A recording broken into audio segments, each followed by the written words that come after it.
I'm now a member of parliament for 2 terms. Then I will be a governor. Then I will be president. Now, Babu Owino, the member of parliament for Embakasi East, has publicly signaled plans to run for Nairobi governor in 2027 and later for president in 2032. That announcement, together with his high profile as a former student leader, vocal opposition to the current county leadership and visible constituency work, explains why a large and vocal segment of Nairobians, especially the youth, see him as a credible change agent for the city.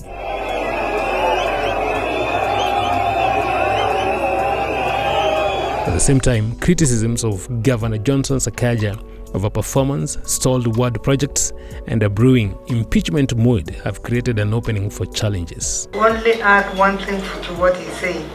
You mentioned earlier, Governor, that this was transfer of functions actually. The intergovernmental relations agreement that you have signed is a transfer function. Was money followed? Is there money that was allocated to this function because it was transferred? Because even if it is bursary, we are talking about the agreement you signed, I think had bursary in it, and then you also mentioned that there is a 1 shilling to 1 shilling. Welcome, this is Inside the Calling.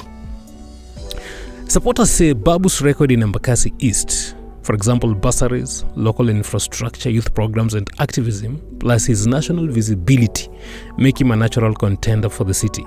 Many would have liked him to aim for the presidency in 2027, but accept 2032 as a realistic timeline. Below, we unpack the evidence, the reasons people give for backing him, what Nairobians are frustrated about with Sakaja, and the strengths and risks Babu would carry into a 2027 governor race. Let's look at confirmation of political timeline. Babu has publicly discussed contesting the Nairobi governor's seat in 2027 and has signaled presidential ambitions for 2032 in interviews and public remarks. I'll be a governor. He's not going. That is where you're headed. So many people can go for it. Why many Nairobians are rallying behind Babu. Let's look at the positive case.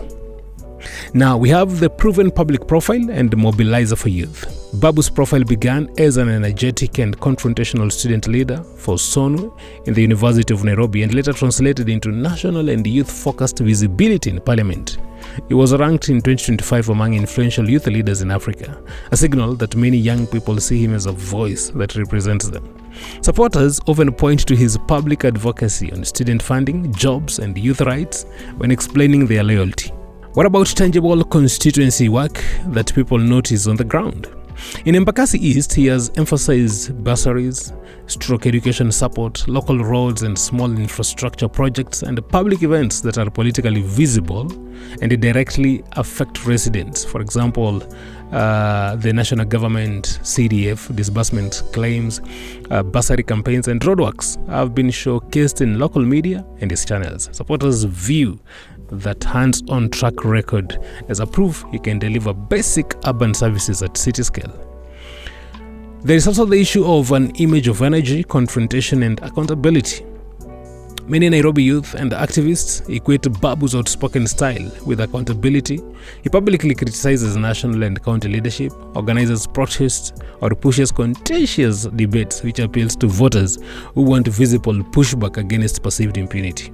His supporters describe this as dedication and willingness to fight for young people's interest. Let's also discuss why many Nairobians feel tired of Governor Johnson Sakaja, which is actually the opening for Babu. A string of media reports and county assembly actions through 2024 to 2025 show rising public frustration with Governor Johnson Sakaja. We are talking about stalled projects, delays in ward disbursements and public services, and moves by a large group of MCAs to collect signatures for impeachment, which have created a narrative of under-delivery and mismanagement that many voters find persuasive. That mood fuels the idea that a new combative grassroots-oriented candidate could succeed in 2027. Why, therefore, many would prefer Babu for president sooner and why they'll accept 2032. Why sooner? You're talking about 2027. Babu's national profile, combative messaging against both the national and county leaderships, and cross-ethnic appeal among urban youth make him, in supporters' eyes, a legitimate early contender for national office. Citizen-level enthusiasm and social media momentum sometimes generate pressure to fast-track candidates to higher offices. Why 2032 is acceptable? Realistically, national presidential campaigns need broader coalitions, party arrangements, and also a nationwide organizational machine.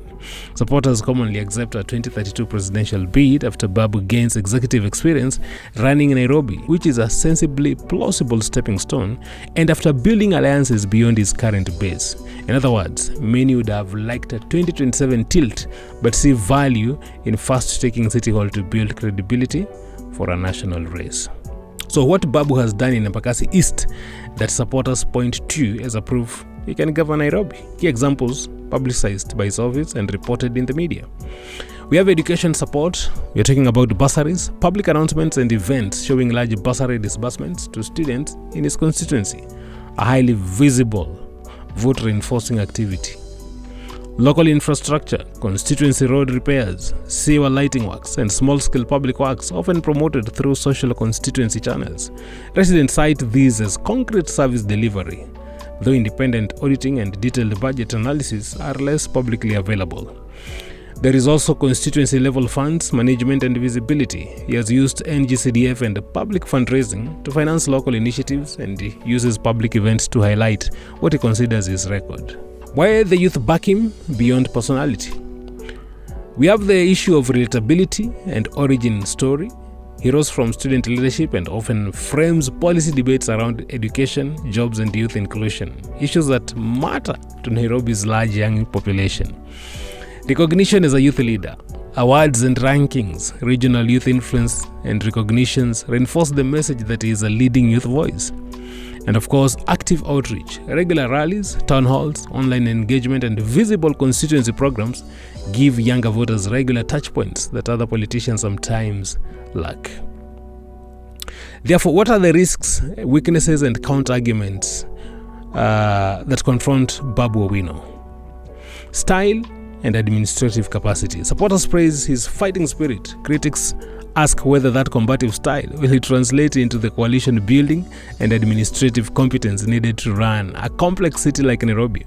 Managing county finances, procurement, and intergovernmental relationships requires a different skill set than constituency projects or activism. Political alliances and party dynamics.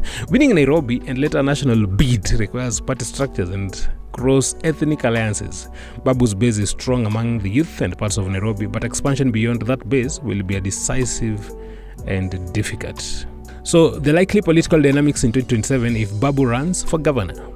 High-profile contest. Expect a polarized, high-energy campaign focused on service delivery, roads, drainage, waste, security, patronage, ward funds, and anti-corruption narratives. Babu's strengths, which include visibility, youth energy, constituency proof points, will clash with Sakaja's incumbency.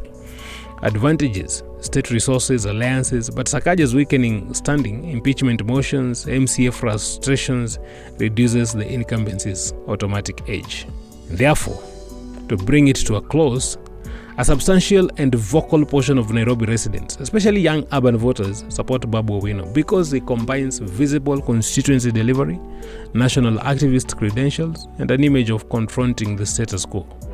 The current dissatisfaction with Governor Sakaja over service delivery, stalled ward projects, and corruption allegations creates a genuine electoral opening. However, legal controversies, questions about administrative capacity, and need to build broad, very broad cross-ethnic coalitions are material hurdles. If Babu can translate its constituency record into credible citywide plans, broaden his coalition, and weather legal and political attacks, he could be a formidable challenger for the 2027 Nairobi governorship and a plausible presidential phase for 2032. But those outcomes are far from guaranteed. Thank you for watching. Look out for our next episode. This is Inside the Calling.